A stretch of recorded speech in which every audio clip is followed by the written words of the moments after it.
माननीय अध्यक्ष महोदय, मैं आपका बहुत बहुत धन्यवाद ज्ञापित करता हूं कि आपने मुझे संशोधन पे बोलने का मौका दिया।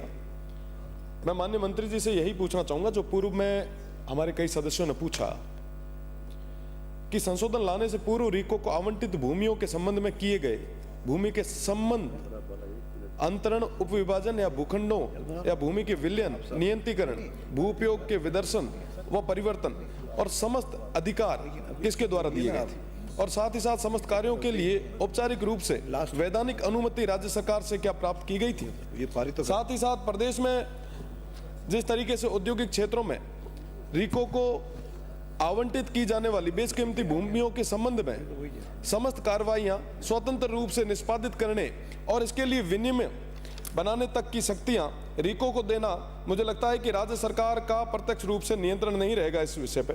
साथ ही साथ औद्योगिक क्षेत्रों में सड़कों के निर्माण, मरम्मतीकरण, सुविधा क्षेत्रों पर अवैध कब्जों, अतिक्रमण या उनके रखरखाव की कार्रवाई किसके द्वारा की जाएगी, ये भी चीजें स्पष्ट हो। साथ ही साथ कई सदस्यों ने इससे पहले भी अपनी बात इस संबंध में रखी। मुझे लगता है कि माननीय जो इसके चेयरपर्सन है उन पे पहले से बहुत ज्यादा भार है, तो किसी और को ये महत्वपूर्ण जिम्मेदारी देके उनके भार को कम कर देना चाहिए। साथ ही साथ रीको का भी मसला है, रेवेन्यू का मसला है।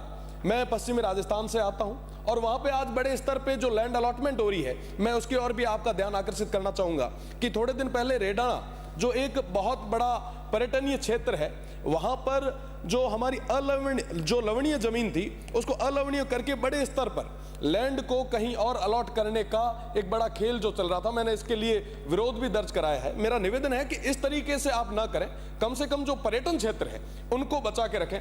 बाकी तो किस तरीके से लैंड अलॉटमेंट हो रही है ये आपसे और हमसे छुपी हुई है नहीं। मेरा तो निवेदन है कि इस वेस्टर्न राजस्थान को आप यथावत रखें। हाँ, आप अगर चाहें कि औद्योगिक क्षेत्र में हम आगे बढ़ें तो आप मैन्युफैक्चरिंग यूनिट्स लाएं, हम आपका स्वागत करते हैं, पर आप जो सोलर और विंड के माध्यम से उस क्षेत्र का जो बंटाधार कर रहे हैं, मेरा निवेदन है कि उसके बारे में हमें विचार करने की जरूरत है। साथ ही साथ जब हाउस शुरू हुआ था उस दिन पहले दिन हमने ये डिमांड रखी थी कि हमारे वहां के जो खेजड़ी के पेड़ हैं उनको बचाने के लिए हम सबको मिलकर प्रयास करना होगा। ये जिम्मेदारी सिर्फ एक विश्नोई समाज की नहीं है बल्कि हम सभी की है। आज के समय में लगभग 25 से 26 हजार पेड़ कटे हैं और आने वाले समय में 50,000 के आसपास पेड़ कटने वाले हैं, पर उसके लिए ट्री प्रोटेक्शन एक्ट, बाकी स्टेट जब ट्री प्रोटेक्शन एक्ट ला सकते हैं तो हम क्यों नहीं लाएं। मैं इसके लिए हमारे वन मंत्री जी का धन्यवाद देना चाहूंगा कि उन्होंने उस दिन मुझे पूरे भरोसे के साथ कहा कि हम आने वाले समय में जब भी सदन चलेगा तब ट्री प्रोटेक्शन एक्ट लाएंगे। मुझे पूरा भरोसा है, पर निवेदन है कि जितना जल्दी लाएंगे उस तरीके से हम उन पेड़ों को बचा पाएंगे। साथ ही साथ मोती की बेरी, रोहिड़ी, सूंदरा, ये पूरा बॉर्डर से लगता हुआ इलाका है और यहाँ पे तमाम लोगों की जो आजीविका है वो मुख्यतः गोवंश पे, पशुधन पे चल रही है।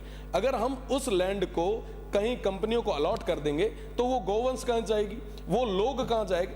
पहले से वहां पे जो विस्थापन है वो बड़े संख्या में हो रहा है। मेरा निवेदन है कि इस और भी आप मजबूती के साथ विचार करें और साथ ही साथ उन लोगों के लिए आप एक बार वापस पुनः सोचें अलॉटमेंट से पहले, क्योंकि ये जो अलॉटमेंट हो रहे हैं ये वाकई उस क्षेत्र के हित में नहीं है। साथ ही साथ थोड़े दिन पहले एक आपने देखा भी होगा, बरियाड़ा जहां पे हम लोग गए थे वहां पे खेजड़ियां निकली थी।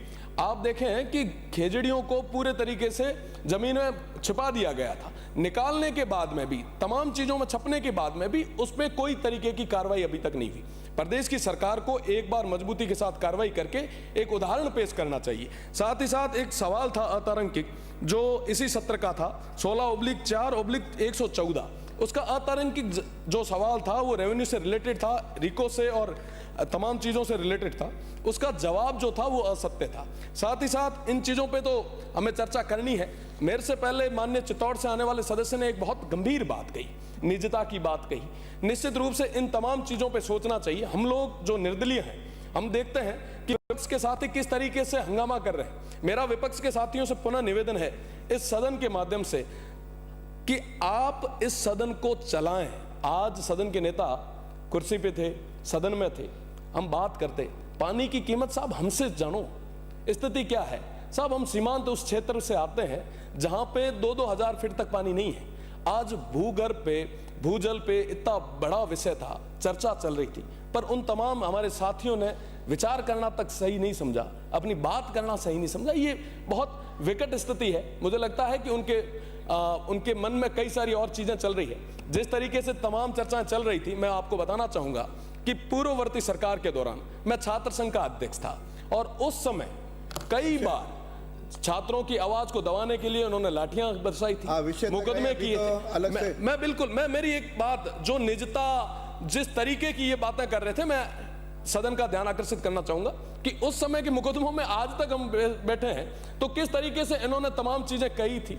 मेरा निवेदन है कि सदन को चलवाएं और ये जो आज जो घटना हुई है, मैं कड़े शब्दों में निंदा करता हूं। साथ ही साथ उस वेस्टर्न राजस्थान री विशेष बढ़ावण आप सभा न देर जाऊंगा, प्रदेश सरकार न देवा। बहुत बहुत धन्यवाद। श्री